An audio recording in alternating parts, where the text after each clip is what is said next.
तमाम नाज़रीन तुसी वेख रहे हो वर्ल्ड इन्फॉर्मेशन टीवी ते अज दा साडा प्रोग्राम है अवामी नुमाइंदे ते असी दो अवामी नुमाइंदे नाल मुलाकात ताड़ी कराने आ। एक जर्मनी तो ने मोहतरम दौल साहब ते एक यूके तो ने राणा जमील साहब। इन्हां दोनों नाल गलबात करने आ ते असी इन्हां नाल सवाल करने आ कि पीटीआई दी हुकूमत तो कि अवामी नुमाइंदे साडे मुतमिन है ने कि नहीं। असलाम पहले साल राबता करने राणा जमील साहब नाल ਤੇ अस्सलाम वालेकुम रहमतुल्लाह राणा जमील साहब यूके तो। वालेकुम सलाम रहमतुल्लाह वबरकातुहू। ठीक है राणा साहब मैनू दसो कि तुसी पीटीआई दी हुकूमत तो मुतमिन हो कि वो सही काम कर रही है नहीं, ਇਹਦੇ ਬਾਰੇ ਕੋਈ ਦੱਸੋ ਸਾਨੂੰ। देखो जी बहुत ਅਸੀਂ ਤੇ ਬਹੁਤ ਜ਼ਿਆਦਾ ਉੱਤੇ ਖੁਸ਼ ਹੈਗੇ ਆ। ਕੰਮ ਜਿਹੜੇ ਉਹ ਕਰ ਰਿਹਾ ਸਾਰੀ ਦੁਨੀਆ ਦੇਖਦੀ ਆ ਜਿਹੜਾ ਉਹਨਾਂ ਦਾ ਵਾਇਰਸ ਚੱਲ ਪਿਆ ਹੈ ਪੂਰੀ ਦੁਨੀਆ ਤੇ ਇਸ ਟਾਈਮ ਉਹ ਪਾਕਿਸਤਾਨ ਗਰੀਬ ਆਵਾਮ ਵਾਸਤੇ ਕਿੰਨਾ ਫਾਇਦੇਮੰਦ ਮਤਲਬ ਹੈ ਕਿ ਉਹਨਾਂ ਨੂੰ ਰਿਲੀਫ ਦੇ ਦਿੱਤਾ ਉਹਨੇ ਰਾਸ਼ਨ ਤਕਸੀਮ ਕਰ ਦਿੱਤਾ ਫਿਰ 12-12 ਹਜ਼ਾਰ ਰੁਪਇਆ ਗਰੀਬ ਆਦਮੀਆਂ ਦੇ ਵਿੱਚ ਤਕਸੀਮ ਕਰ ਰਿਹਾ। ਉਸ ਤੋਂ ਬਾਅਦ ਮੈਡੀਕਲ ਦਾ ਜਿਹੜਾ ਉਹਨੇ ਸਹੂਲਤਾਂ ਦਿੱਤੀਆਂ ਨੇ ਕਾਰਡ ਦਿੱਤੇ ਨੇ ਜਿਹੜੇ ਮੈਡੀਕਲ ਦੇ ਕਾਰਡ ਬਣਾ ਕੇ ਕਿ 5 ਲੱਖ ਤੱਕ ਜਿਹੜਾ ਬੰਦਾ ਬਿਮਾਰ ਹੋਏ ਤਾਂ ਉਹਦਾ ਇਲਾਜ ਕਰਵਾ ਸਕਦਾ ਫ੍ਰੀ। ਇਸ ਤੋਂ ਅੱਗੀਆਂ ਹੋਰ ਸਹੂਲਤਾਂ ਕੀ ਦਰਵੇਦ ਮਜੀਦ ਉਹ ਕਰ ਰਿਹਾ ਉਹਨੂੰ ਮੌਕਾ ਤੇ ਦੇਣ ਨਾ ਆਪੋਜੀਸ਼ਨ ਜਿਹੜੀ ਹੈ ਉਹਨੂੰ ਮੌਕਾ ਦੇਵੇ ਤੇ ਮਜ਼ੀਦ ਇਨਸ਼ਾਅੱਲਾ ਤਾਲਾ ਇਸ ਤੋਂ ਵੱਧ ਚੜ੍ਹ ਕੇ ਅੱਛੇ ਅੱਗੇ ਕੰਮ ਕਰੇਗਾ ਔਰ ਕਾਇਆ ਅਸੀਂ ਤੋਂ ਰਿਆਸਤ ਦੇ ਰਾਤ ਦੁਆ ਕਰਨੇ ਅੱਲਾਹ ਤਾਲਾ ਇਹਨੂੰ ਮਜ਼ੀਦ ਕਾਮਯਾਬੀਆਂ ਦੇ ਤੇ ਮਜ਼ੀਦ ਨੂੰ ਕਾਮਯਾਬ ਕਰੀ ਤੇ ਜਿਹੜਾ ਕਿ ਪਾਕਿਸਤਾਨ ਨੂੰ ਮਤਲਬ ਹੈ ਕਿ ਖੁਸ਼ਹਾਲ ਬਣਾਵੇ ਔਰ ਤਰੱਕੀ ਅਤਾ ਕਰੇ ਇਹਨੂੰ ਹਰ ਕੰਮ ਦੇ ਵਿੱਚ। ਆਮੀਨ। ਇਹੋ ਜਿਹੇ ਲੀਡਰ ਤੇ 32 ਲੈ ਕੇ ਵੀ ਇੱਕ ਢੂੰਡੀਏ ਨਹੀਂ ਮਿਲਦਾ ਜਿਹੋ ਜਿਹਾ ਪਾਕਿਸਤਾਨ ਨੂੰ ਅੱਲਾਹ ਤਾਲਾ ਨੇ ਲੀਡਰ ਦਿੱਤਾ। ਅਸੀਂ ਤੇ ਬਹੁਤ ਜ਼ਿਆਦਾ ਉੱਤੇ ਖੁਸ਼ ਹਾਂ ਬਲਕਿ ਆਵਾਮ ਵੀ ਬਹੁਤ ਜ਼ਿਆਦਾ ਖੁਸ਼ ਹੈ ਉਹਦੇ ਤੇ। ਆ ਤੁਸੀਂ ਆ ਦੇਖ ਲਓ 12-12 ਹਜ਼ਾਰ ਰੁਪਇਆ ਜਿਹੜਾ ਤਕਸੀਮ ਕੀਤਾ ਗੁਰਬਾ ਦੇ ਵਿੱਚ ਲੋਕ ਕਿੰਨੀਆਂ ਦਵਾਵਾਂ ਦੇ ਰਹੇ ਟੀਵੀ ਦੇ ਵਿੱਚ। ਸਹੀ ਹਾਂਜੀ ਸ਼ੁਕਰੀਆ। ਹੋਰ ਰਾਣਾ ਜਮੀਲ ਸਾਹਿਬ ਇਸ ਤੋਂ ਪਹਿਲੇ ਵੀ ਤੇ ਇਹਨੇ ਅੱਛੇ ਕੰਮ ਕੀਤੇ ਨੇ ਕਿ ਨਹੀਂ? ਜਦੋਂ ਦਾ ਘੁੰਮਤ ਆਇਆ ਸਾਲ ਡੇਢ ਸਾਲ ਕੋਈ ਉਹ ਵੀ ਇੱਕ ਦੋ ਜ਼ਿਕਰ ਕਰਨਾ ਚਾਹੋ ਕਰ ਸਕਦੇ ਹੋ। ਬਿਲਕੁਲ ਉਹ ਕੀਤੇ ਨੇ ਉਹ ਮੈਡੀਕਲ ਦੀ ਜਿਹੜੀ ਸਹੂਲਤਾਂ ਦਿੱਤੀਆਂ ਨੇ ਆਪਣਾ ਹਰ ਸੂਬੇ ਦੇ ਵਿੱਚ ਕਿ 5 ਲੱਖ ਤੱਕ ਮਤਲਬ ਹੈ ਕਿ ਉਹ ਕਾਰਡ ਦਿੱਤੇ ਤਕਸੀਮ ਕੀਤੇ ਨੇ ਉਹਨੇ ਕਿ ਇੱਕ ਫੈਮਿਲੀ ਦਾ 5 ਲੱਖ ਦਾ ਜਿਹੜਾ ਨਾ ਉਹ ਆਪਣਾ ਇਲਾਜ ਕਰਵਾ ਸਕਦੇ ਨੇ ਮੁਫਤ ਸਹੀ ਸਰਕਾਰੀ ਹਸਪਤਾਲ ਚੋਂ। ਸਹੀ ਚਲੋ ਸ਼ੁਕਰੀਆ ਰਾਣਾ ਸਾਹਿਬ ਤੁਸੀਂ ਯੂਕੇ ਤੋਂ ਕੁਝ ਦੱਸਿਆ ਕਿ ਖਾਨ ਸਾਹਿਬ ਨੇ ਕੀ ਕੁਝ ਕੀਤਾ ਹੈ, ਇਸ ਹੁਕੂਮਤ ਨੇ ਕੀ ਕੁਝ ਕੀਤਾ ਹੈ।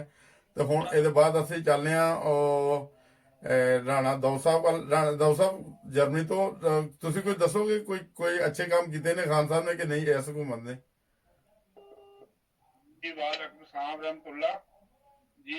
इमरान खान के मुतलक दसन की जरूरत ही नहीं। अल्लाह के फजल के नाल हर आदमी देखता पाया टीवी के उत्ते बहुत अच्छे काम उन्हें किए ने और करन दे आ। अल्लाह ताला ਉਹਦੇ ਨਾਲ बहुत ही अच्छे काम किए ने ਜਿਹੜੀ ਪਾਕਿਸਤਾਨ ਦੀ ਬਹੁਤ ਜ਼ਿਆਦਾ ਉਹਦੇ ਤੇ ਖੁਸ਼ ਆ। ਬਾਕੀ ਹੈ ਜਿਹੜੇ ਉਹ ਕੰਮ ਕਰਨ ਦੇ ਆ ਜਿਹੜਾ ਉਹਨੇ ਮਸਲਾ ਰਾਸ਼ਨ ਵਗੈਰਾ ਘਰਾਂ ਵਿੱਚ ਪਹੁੰਚਾਉਣਾ ਸ਼ੁਰੂ ਕੀਤਾ ਵਾ ਜਾਂ ਉਹਨੇ ਜਿਹੜੀ ਹੈ ਮਸਲਨ ਆਪਣੀ ਇੱਕ ਫੋਰਸ ਤਿਆਰ ਕਰ ਰਿਹਾ ਵਾ ਕਿਉਂਕਿ ਆਉਣ ਵਾਲੇ ਵਕਤ ਦੇ ਮੁਤਲਕ ਆਪਣਾ ਦਫਾਅ ਕਰ ਰਿਹਾ ਵਾ ਜਿਸ ਤੋਂ ਅੱਛਾ ਕੰਮ ਹੋਰ ਕੋਈ ਗਵਰਨਮੈਂਟ ਨਹੀਂ ਕਰ ਸਕਦੀ। ਜਿਹੜਾ ਉਹ ਕੰਮ ਕਰਨ ਡਿਆ ਬਹੁਤ ਹੀ ਅੱਛਾ ਕਰਨ ਡਿਆ। ਸਾਡੀਆਂ ਦੁਆਵਾਂ ਨੇ ਉਹਦੇ ਨਾਲ ਅੱਲਾ ਮੀਆਂ ਮਜ਼ੀਦ ਉਹਨੂੰ ਬਹੁਤ ਜ਼ਿਆਦਾ ਤਰੱਕੀ ਦੇ ਔਰ ਅੱਲਾ ਕਰੇ ਸਾਨੂੰ ਇਵੇਂ ਦਾ ਲੀਡਰ ਅੱਲਾਹ ਤਾਲਾ ਨੇ ਦਿੱਤਾ। ਅੱਲਾਹ ਕਰੇ ਇਵੇਂ ਦਾ ਲੀਡਰ ਜਿਹੜਾ ਨਾ ਹਰ ਨੂੰ ਮਿਲੇ। ਬਹੁਤ ਅੱਛੇ ਕੰਮ ਕਰ ਰਹੇ ਆ ਇਮਰਾਨ ਖਾਨ ਜ਼ਿੰਦਾਬਾਦ। ਜ਼ਬਰਦਸਤ।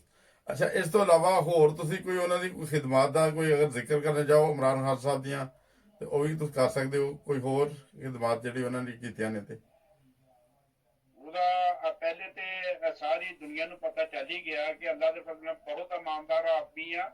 ਸਿਰਫ ਇਸ ਤੋਂ ਪਹਿਲੇ ਮੁਲਕ ਦਾ ਦਵਾਲੀਆ ਨਿਕਲਿਆ ਹੋਇਆ ਸੀ ਅਜੇ ਵਿਚਾਰਾ ਉਹ ਸਿੱਧਾ ਹੋਇਆ ਹੀ ਨਹੀਂ ਹੈ। ਜੋ ਵੀ ਕਰਦੇ ਲਾਉਣ ਡਿਆ ਵਾ ਅੱਗੋਂ ਮਜ਼ੀਦ ਦਾ ਕਰੋਨਾ ਦਾ ਮਸਲਾ ਬਣ ਗਿਆ ਵਾ ਤੇ ਖੁਦਾ ਦੇ ਫਜ਼ਲ ਨਾਲ ਫਿਰ ਵੀ ਜਿੰਨੇ ਜੋਗਾ ਹੈ ਵਾ ਉਹ ਜੋ ਵੀ ਕਰਨ ਡਿਆ ਬਹੁਤ ਅੱਛਾ ਕਰਨ ਡਿਆ ਵਾ। खुदा करे इन्हू कुछ मौका मिले तो इंशाअल्लाह पाकिस्तान अवाम और पूरे वर्ल्ड के उत्ते पता चलेगा कि इमरान खान जैसा लीडर कोई नहीं होता। ਅੱਛਾ ਤੇ ਇਸ ਤੋਂ ਪਹਿਲੀਆਂ ਕੀ ਹਕੂਮਤਾਂ ਤੋਂ ਤੁਸੀਂ ਮੁਤਮਿਨ ਨਹੀਂ ਸੀ ਹੈਗੇ? ਤੁਸੀਂ ਮੈਂ ਅਵਾਮੀ ਰਾਏ ਤੁਹਾਡੀ ਪੁੱਛਿਆ ਵਾਂ ਤੇ ਇਸ ਤੋਂ ਪਹਿਲੇ ਜਿਹੜੀਆਂ ਹਕੂਮਤਾਂ ਸੀ ਉਹਨਾਂ ਤੋਂ ਕਿਉਂ ਨਹੀਂ ਤੁਸੀਂ ਮੁਤਮਿਨ ਹੈਗੇ? वो ऐसा तो नहीं मुतमैन कि इस तो पहले मेरा ख्याल है कि उदों को 5-7 साल अं पाकिस्तान ही नहीं गए। ਕਿਉਂਕਿ ਉੱਥੇ ਇਹ ਨੀ ਪਤਾ ਲੱਗਦਾ ਸੀ ਜੀ ਉੱਥੇ ਇਹ ਹੋ ਗਿਆ, ਉੱਥੇ ਡਾਕਾ ਪੈ ਗਿਆ, ਉੱਥੇ ਲੁੱਟੇ ਗਏ, ਉੱਥੇ ਇਹ ਹੋ ਗਿਆ, ਉਹਦੀ ਵਜ੍ਹਾ ਨਾਲ ਡਰ ਦੀ ਵਜ੍ਹਾ ਦੇ ਨਾਲ ਪਾਕਿਸਤਾਨੀ ਨਹੀਂ ਜਾਂਦੇ। ਰਾਹ ਦੇ ਬਦਲ ਨਾਲ ਜਦੋਂ ਇਮਰਾਨ ਖਾਨ ਆਇਆ, ਇਵੇਂ ਦੀ ਕੋਈ ਗੱਲ ਨਹੀਂ ਪਾਕਿਸਤਾਨ ਸੁਣੀ ਕਿ ਉੱਥੇ ਇਹ ਹੋਇਆ ਤੇ ਉੱਥੇ ਇਹ ਹੋਇਆ। ਉਹ ਪਹਿਲੀ ਦੀਆਂ ਹਕੂਮਤਾਂ ਦੇ ਵਿੱਚ ਤੇ ਬਹੁਤ ਜ਼ਿਆਦਾ ਬਦਮਾਸ਼ੀ ਸੀ ਔਰ ਉੱਥੇ ਡਰ ਆਉਂਦਾ ਸੀ ਵੀ ਰਾਤ ਨੂੰ ਕੋਈ ਆ ਨਾ ਜਾਵੇ ਜਾਂ ਰਸਤੇ ਵਿੱਚ ਕੋਈ ਲੁੱਟ ਨਾ ਲਵੇ। ਇਮਰਾਨ ਖਾਨ ਦੇ ਵਕਤ ਦੇ ਵਿੱਚ ਆ ਕੇ ਅੱਲਾ ਦੇ ਫਜ਼ਲ ਨਾਲ ਡਰ ਜਿਹੜਾ ਬਿਲਕੁਲ ਖਤਮ ਹੋ ਗਿਆ ਔਰ ਦੁਨੀਆ ਬੜੀ ਪੁਰਸਕੂਨ ਆਪਣਾ ਟਾਈਮ ਗੁਜ਼ਾਰ ਰਹੀ। ਬਹੁਤ ਸ਼ੁਕਰੀਆ ਰਾਣਾ ਸਾਹਿਬ, ਤੁਹਾਡਾ ਵੀ ਬਹੁਤ ਸ਼ੁਕਰੀਆ ਰਾਣਾ ਦੋਸਤ ਸਾਹਿਬ। ਤੇ ਅਸੀਂ ਹੁਣ ਚੱਲਦੇ ਹਾਂ ਰਾਣਾ ਜਮੀਲ ਸਾਹਿਬ ਵੱਲ, ਉਹਨਾਂ ਕੋਲੋਂ ਪੁੱਛੇ। ਰਾਣਾ ਸਾਹਿਬ, ਤੁਸੀਂ ਦੱਸੋ ਕਿ ਇਹ ਪਹਿਲੀਆਂ ਹਕੂਮਤਾਂ ਦੀ ਤੁਸੀਂ ਕਿਉਂ ਨਹੀਂ ਐਸਾ ਤਾਰੀਫ ਕਰਦੇ ਕਿ ਉਹ ਅੱਛੀਆਂ ਸੀ? ਉਹਨਾਂ ਤੇ ਪਿਛਲੇ ਤਕਰੀਬਨ 25-30 ਸਾਲ ਹਕੂਮਤਾਂ ਕੀਤੀਆਂ ਨੇ, ਉਹ ਤੋਂ ਤੁਸੀਂ ਮੁਤਮਿਨ ਸੀ ਉਹਨਾਂ ਹਕੂਮਤਾਂ ਤੋਂ ਕਿ ਨਹੀਂ ਸੀ ਮੁਤਮਿਨ ਹੈਗੇ? ਉਹਨਾਂ ਕੀ ਖਿਦਮਤਾਂ ਕੀਤੀਆਂ ਨੇ ਜੀ ਮੁਲਕ ਦੇ ਵਿੱਚ? ਪਹਿਲੇ ਤੁਸੀਂ ਦੱਸੋ ਨਾ ਮੈਨੂੰ ਕਿ ਮੇਰਾ ਤੁਹਾਡੇ ਅੱਗੇ ਸਵਾਲ ਹੈ ਕਿ ਜੋ ਉਹਨਾਂ ਕੀਤਾ, ਮੁਲਕ ਨੂੰ ਲੁੱਟ ਛੜਿਆ, ਮੁਲਕ ਨੂੰ ਅੱਜ ਤੱਕ ਮੁਲਕ ਦੇ ਵਿੱਚ ਉਹਨਾਂ ਸਹੀ ਹਸਪਤਾਲ ਆਪਣਾ ਨਹੀਂ ਬਣਾ ਸਕਿਆ, ਆਪਣਾ ਉਹਨਾਂ ਖਾਂਸੀ ਵੀ ਆਉਂਦੀ ਹੈ ਤੇ ਲੰਦਰ ਆ ਜਾਂਦੇ ਨੇ ਇਲਾਜ ਕਰਾਉਣਾ। ਅੱਜ ਦੁਨੀਆ ਤੇ ਤੜਪਦੀ ਪਈ ਹੈ, ਪਰੇਸ਼ਾਨ ਨੇ, ਬੁਰਾ ਹਾਲ ਹੈ ਗਰੀਬ ਆਦਮੀ ਦਾ। ਉਹਨਾਂ ਦੇ ਮੁਲਕ ਨੂੰ ਲੁੱਟਿਆ, ਉਹਦੇ ਕਰਪਟ ਆਦਮੀ ਨੇ, ਪੂਰਾ ਉਹਨਾਂ ਦਾ ਖਾਨਦਾਨ ਕਰਪਟ ਹੈ। ਇੱਥੇ ਉਹ ਆਪਣਾ ਲੰਦਨ ਆ ਕੇ ਬੈਠੇ ਨੇ। ਹੁਣ ਅਦਾਲਤਾਂ ਨੇ ਉਹਨਾਂ ਨੂੰ ਚੋਰ ਕਿਹਾ ਕਿ ਚੋਰ ਨੇ ਵਾਕਈ ਨਾਲ ਕਰਪਸ਼ਨ ਕੀਤੀ, ਉਹਨਾਂ ਨੂੰ ਸਜ਼ਾਵਾਂ ਦਿੱਤੀਆਂ ਨੇ। ਇਹਨਾਂ ਨੂੰ ਚਾਹੀਦਾ ਤੇ ਵਾਪਸ ਜਾ ਕੇ ਆਪਣੀ ਸਜ਼ਾਵਾਂ ਭੁਗਤਣ। ਅਸੀਂ ਤਾਂ ਉਹਨਾਂ ਦੇ ਬਿਲਕੁਲ ਕੋਈ ਮੁਤਮਨ ਨਹੀਂ ਹੈਗੇ, ਨਾ ਆਮ ਕਿ ਉੱਥੋਂ ਦੀ ਪਾਕਿਸਤਾਨ ਦੀ ਮੁਤਮਨ, ਬਲਕਿ ਕੋਈ ਆਦਮੀ ਜਿਹੜਾ ਓਵਰਸੀਜ਼ ਪਾਕਿਸਤਾਨੀ ਹੈ ਕੋਈ ਮੁਤਮਨ ਨਹੀਂ ਹੈਗਾ ਉਹਦੇ ਤੇ। ਅੱਛਾ, ਇਹ ਜਿਹੜਾ ਲੀਡਰ ਮਿਲਿਆ ਇਮਰਾਨ ਖਾਨ ਪਾਕਿਸਤਾਨ ਨੂੰ, ਇਹ ਬਹੁਤ ਅੱਛਾ ਲੀਡਰ ਮਿਲਿਆ। ਇਨਸ਼ਾਅੱਲਾ ਤਾਲਾ ਅਗਰ ਇਹ 5 ਸਾਲ ਪੂਰੇ ਕਰ ਗਿਆ ਤਾਂ ਅੱਲਾ ਦੇ ਫਜ਼ਲ ਨਾਲ ਪਾਕਿਸਤਾਨ ਨੂੰ ਕਿਸੇ ਬਣਾ ਦੇਗਾ। ਦੁਨੀਆ ਯਾਦ ਕਰੇਗੀ, ਇਹਨੂੰ ਅੱਛੇ ਲਫ਼ਜ਼ਾਂ ਵਿੱਚ ਯਾਦ ਕਰੇਗੀ ਔਰ ਦੁਨੀਆ ਯਾਦ ਕਰਦੀ ਹੈ। ਲੋਕ ਦੁਆਵਾਂ ਕਰਦੇ ਪਏ ਨੇ ਜਿਹੜੇ ਗਰੀਬ ਆਦਮੀ ਨੇ, ਗਰੀਬ ਬੁੱਢੇ ਆਦਮੀ ਨੇ, ਬੁੱਢੀਆਂ ਔਰਤਾਂ ਨੇ, ਇਹਦੇ ਆਸੇ ਦੁਆਵਾਂ ਦਿਨ ਰਾਤ ਕਰਦੇ ਪਏ ਨੇ। ਬਹੁਤ ਅੱਛੇ ਕੰਮ ਕਰ ਰਿਹਾ। ਇਹਨੂੰ ਮੌਕਾ ਤਾਂ ਦੇਣ ਨਾ, ਮਜ਼ੀਦ ਮੌਕਾ ਦੇਣ ਇਹਨੂੰ। ਸਹੀ, ਚਲੋ ਸ਼ੁਕਰੀਆ ਸਾਡੇ ਦੋਨੋਂ ਨੁਮਾਇੰਦਿਆਂ ਦਾ, ਜਿਹੜੇ ਜਰਮਨੀ ਤੋਂ ਵੀ ਤੇ ਇੰਗਲੈਂਡ ਤੋਂ ਵੀ। ਇਹ ਅਵਾਮੀ ਨੁਮਾਇੰਦੇ ਸੀ ਤੇ ਇਹਨਾਂ ਨੇ ਦੱਸਿਆ ਕਿ ਇਸ ਹਕੂਮਤ ਤੋਂ ਉਹ ਕਿਸ ਹੱਦ ਤੱਕ ਮੁਤਮਿਨ ਹੈਗੇ ਨੇ। ਜਿੱਥੋਂ ਤੱਕ ਲੋਕ ਸ਼ੋਰ ਪਾ ਰਹੇ ਸੀ ਅੱਜ ਕੱਲ੍ਹ ਕੁਛ ਜਿਹੜੇ ਮੀਡੀਆ ਵਾਲੇ ਕਿ ਉਹ ਫਲਾਂ ਕੰਮ ਸਹੀ ਨਹੀਂ ਹੋ ਰਿਹਾ, ਫਲਾਂ ਕੰਮ ਸਹੀ ਨਹੀਂ ਹੋ ਰਿਹਾ, ਜਿਹੜੇ ਅਵਾਮੀ ਨੁਮਾਇੰਦੇ ਸੀ ਇਹਨਾਂ ਨੇ ਦੱਸਿਆ ਕਿ ਅੱਲਾਹ ਤਾਲਾ ਦੇ ਫਜ਼ਲ ਨਾਲ ਬਿਹਤਰੀਨ ਕੰਮ ਕਰ ਰਿਹਾ ਇਮਰਾਨ ਖਾਨ, ਤੇ ਇਹਦੇ ਹਕੂਮਤ ਦੇ ਵਿੱਚ ਇਨਸ਼ਾਅੱਲਾ ਤਾਲਾ ਵਤਨ ਤਰੱਕੀ ਵੀ ਕਰੇਗਾ। ਵਤਨ 'ਚ ਜਿਹੜੀਆਂ ਬਿਹਤਰੀਨ ਤਬਦੀਲੀਆਂ ਵੀ ਆਉਣਗੀਆਂ। ਉਸ ਤੋਂ ਪਹਿਲੀ ਹਕੂਮਤਾਂ ਤੋਂ ਇਹ ਦੋਨੋਂ ਹੀ ਨੁਮਾਇੰਦੇ ਜਿਹੜੇ ਨੇ ਇਹ ਖੁਸ਼ ਨਹੀਂ ਸੀ, ਤੇ ਇਹ ਸਾਡੀ ਰਾਏ ਨਹੀਂ, ਇਹ ਇਹਨਾਂ ਅਵਾਮੀ ਨੁਮਾਇੰਦਿਆਂ ਦੀ ਰਾਏ। ਇਸੇ ਤਰ੍ਹਾਂ ਤੁਸੀਂ ਵੀ ਆਪਣੀ ਰਾਏ ਦੇ ਸਕਦੇ ਹੋ ਸਾਡੇ ਚੈਨਲ ਤੇ ਆ ਕੇ।